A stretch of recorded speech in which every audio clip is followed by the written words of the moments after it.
Back to school plans are changing so fast. You hear one thing one day and the plan changes the next. It makes it easier to follow the governor's mask mandate if you really understand it. So we're answering some of your questions. How does the city decide which homeless camp to move and when, and how much depends on how worked up lawmakers get? Go virtual? No problem. Races in Crested Butte are not slowing down, especially when you look at how much one group was able to fundraise. That's next. We knew Denver's free COVID-19 testing site wasn't actually free. People getting tested there didn't have to pay anything, but the city has spent around $11.7 million running the site at the Pepsi Center as of last Friday. Now, all of that money has been going towards things like the tests, to the people working at the sites, the tents, trailers, signs over the last 65 days that it's been open. The city is expecting to be reimbursed by FEMA and the CARES Act. Moving forward, the state and city of Denver are planning on splitting the costs of the testing site. So we asked the state's director of emergency management, now that the state is paying, is that going to address the lag time in some of those test results?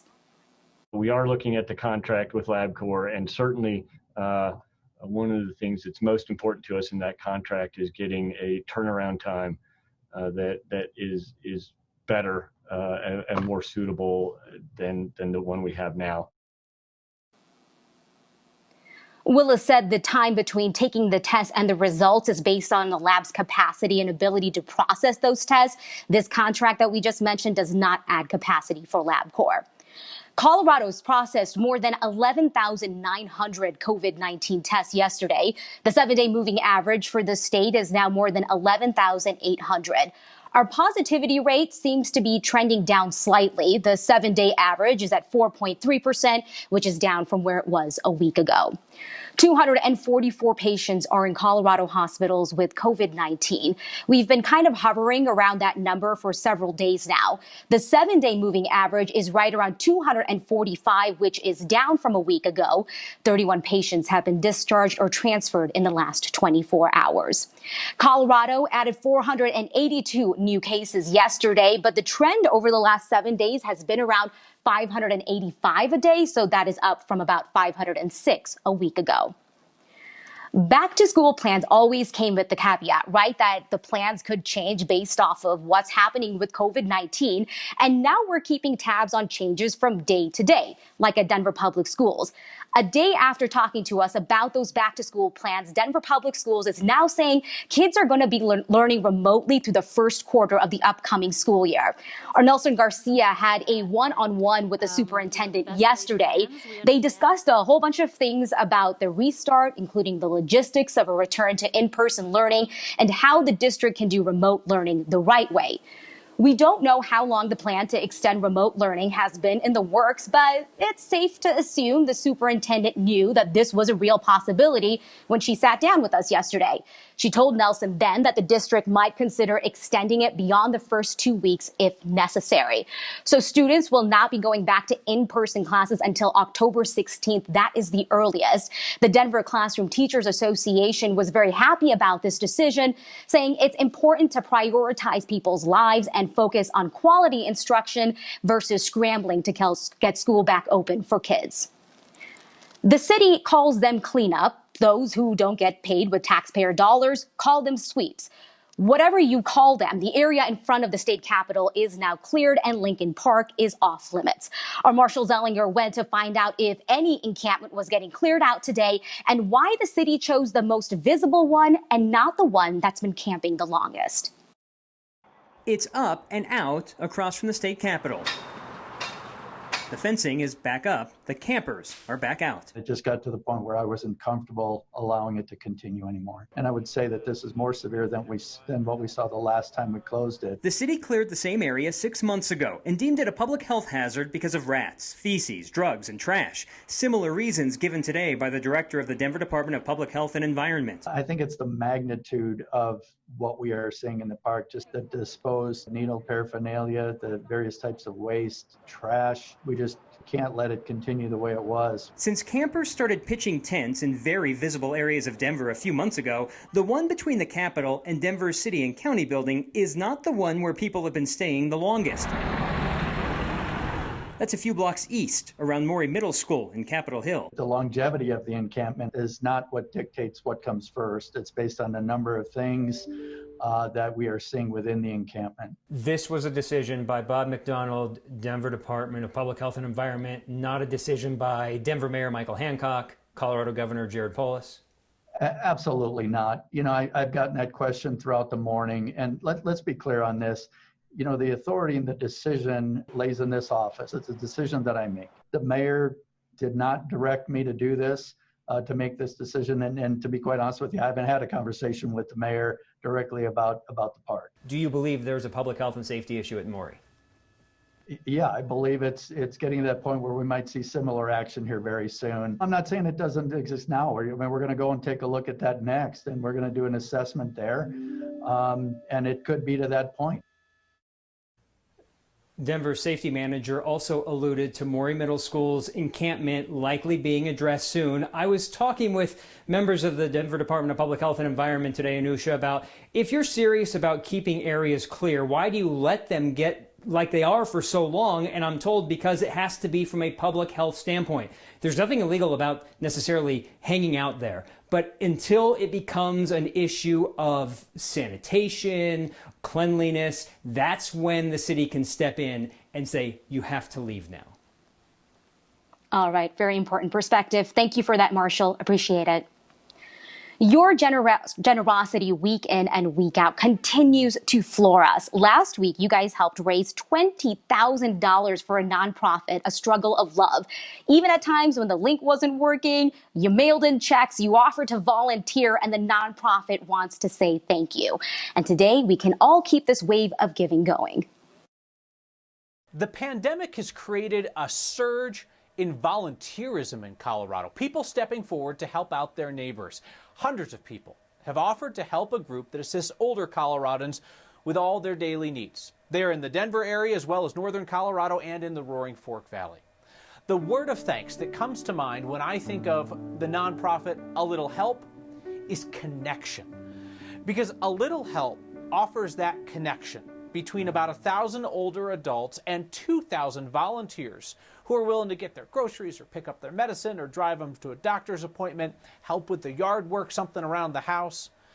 When the pandemic hit, A Little Help set up a check-in system. So they're checking in as often as that older person wants, just to make sure that they're not feeling too alone or too isolated or need a hand with something. This time of year, they're even out there installing swamp coolers so that people can stay cool. Let's expand A Little Help's work across all 3 areas of Colorado. Help them cover the cost of background checking all those new volunteers who want to assist and training them and then getting them dispatched to our older neighbors who might be feeling alone during the pandemic.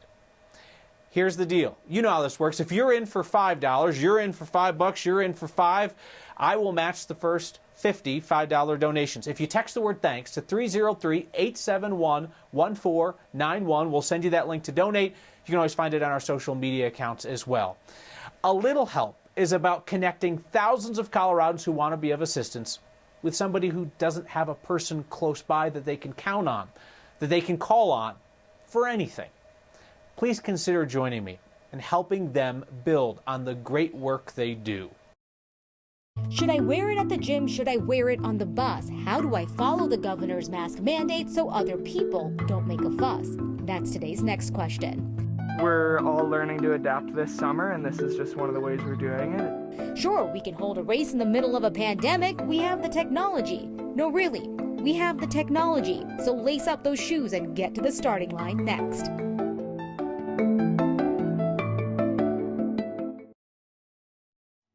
Our next question comes from Lana, who asked about the governor's mask mandate indoors and asked to define public versus private. It's a good question, and we thought the best way to help explain this is by giving some examples. The governor's mandate requires anyone over the age of 10 to wear a face covering when going in and moving around in public indoor spaces or while using or waiting for things like public buses, light rail, and ride shares. The mandate defines a public indoor space as a publicly or privately owned area that is accessible to the public where people work or provide services. We're talking transportation, offices, lobbies, elevators, libraries, and gyms, to name just a few examples. A public indoor space does not include a person's home or their hotel, motel, or dorm room. We've talked about exemptions before, like for those who are hearing impaired or seated at a restaurant table. As for the gym, if you are exercising inside with people who are not in your household, you need to wear a mask, but can temporarily remove it to catch your breath or to safely perform the activity, but wear a mask as much as it's feasible. The state says only counties that are certified for Protect Our Neighbors status may choose to be exempt from the mask order, but says no counties are in that phase right now. And to make things a little bit more interesting, in Denver, some gyms were granted exemptions under the county's mask mandate, but those are essentially now going away so that Denver is going to be matching the state's order.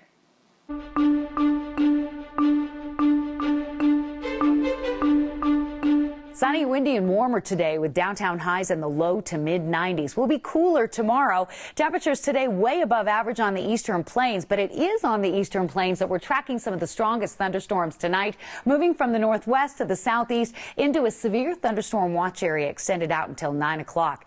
Tomorrow, we've got moisture that'll back into the front range on the backside of a low sliding into Nebraska. So tomorrow, there's actually a better chance of rain from late day thunderstorms. Tonight, only isolated storms mainly east of Denver. Under partly cloudy skies, are low at 60. Sunny at 82. A nice cooling trend tomorrow. 30% chance of showers from storms on Thursday and then again on Sunday.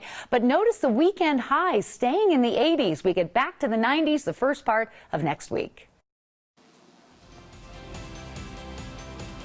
The most Colorado thing we saw today is diving headfirst into a new hobby. Well, maybe not so much diving as falling. Allison's 10-year-old daughter, Piper, spent her 10th birthday going whitewater rafting for the very first time. If you're looking for her, those are her legs and feet sticking out of the river. Allison says despite how this may look, Piper loved every minute of it. Way to go, Piper. She's all about that adventure. I mean, after all, Coloradans, they are a tough bunch even when they're young. Send us more photos like this. What is the most Colorado thing you saw today? Snap a picture or a video of it. You can send it to us at next@9news.com. And of course, you can get our attention on Twitter with the hashtag HeyNext. A small town race can mean big time money for Colorado's mountain communities. So what did Crested Butte do when COVID threatened to cancel its annual 15K? It's still motivating to know that other people are out here doing the same thing, just at a different time in a safe way. We are almost to the finish line. You've just got to stick around a little longer. Next.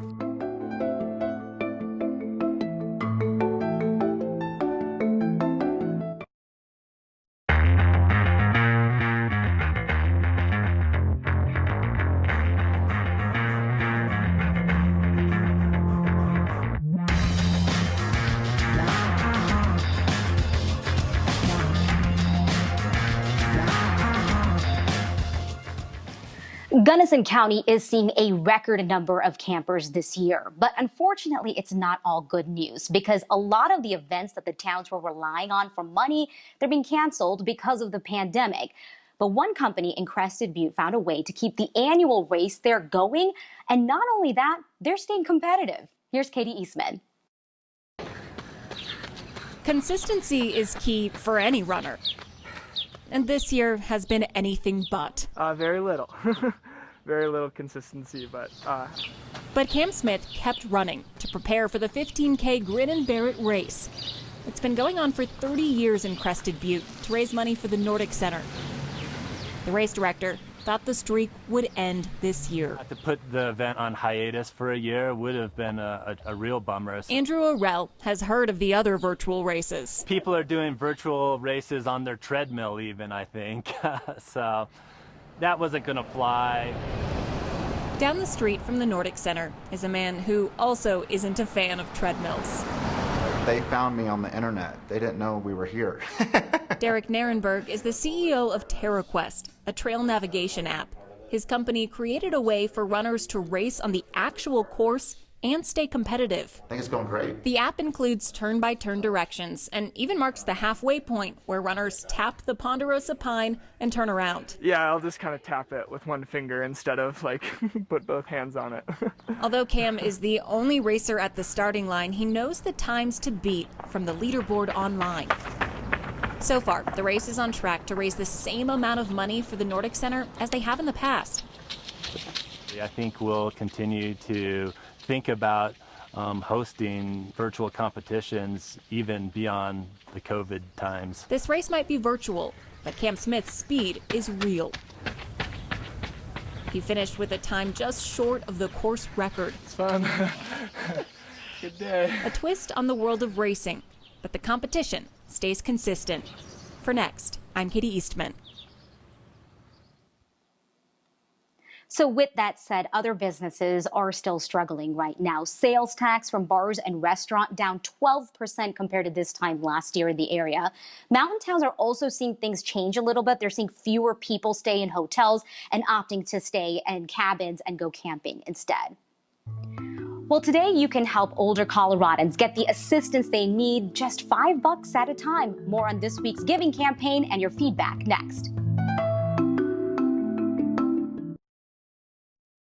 Our Word of Thanks microgiving project this week is supporting A Little Help. It's a group that connects volunteers with older Coloradans who need assistance with all the little things like driving them here and there, getting them groceries, home repairs, whatever it is that they need that they can't do themselves.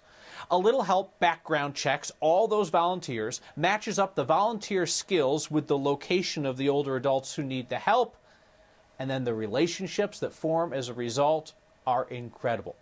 Text the word thanks to 303-871-1491 and we'll send you a link to donate. You can also find it on our social media pages.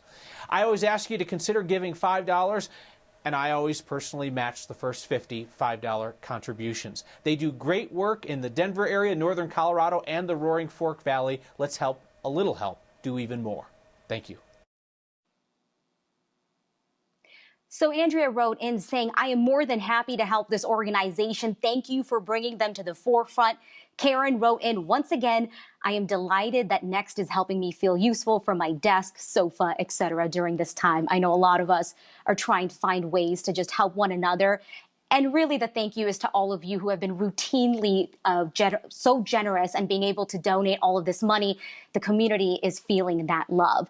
We also heard from Dina, who wanted to know what the plan was for kids with disabilities when it comes to back to school plans. And Dina, that is a really good question. I am so glad you reached out to it. I will be emailing Denver Public Schools and other school districts to figure out what the plan is, and I will circle back with you guys once I get an answer. Thank you for hanging out. We'll see you next time.